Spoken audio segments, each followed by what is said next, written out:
அர்ஜுனர் வில்லு ஹரிச்சந்திர சொல்லு இவனோட தில்லு பொய்க்காது. குயின்ஸ்காரங்கிற நேம் எதனால வச்சுங்க? கார்ஸ் மட்டும் இல்லாம வேற எதுவும் பண்ணணும்னு ஐடியா இருக்கு?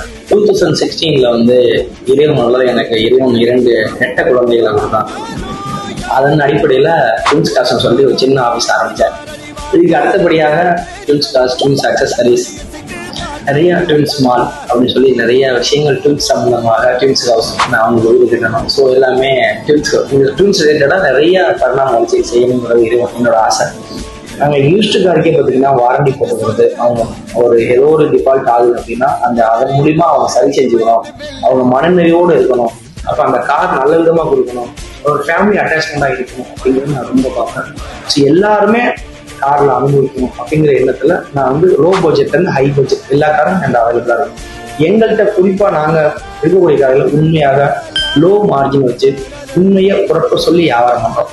இது மாதிரி யாரும் பண்ணுவாங்கன்னு எனக்கு தெரியாது. பட் நான் இறைவனுக்கு பயந்து இந்த வியாபாரத்தை சிறப்பாக செஞ்சுட்டு இருக்கேன். இங்கே பார்க்கக்கூடிய வாடிக்கையாளர்கள் சேனலையும் எங்க ட்வின்ஸ் காஸ்ட் சேனலையும் ஃபாலோ பண்ணுங்க. தேங்க்யூ.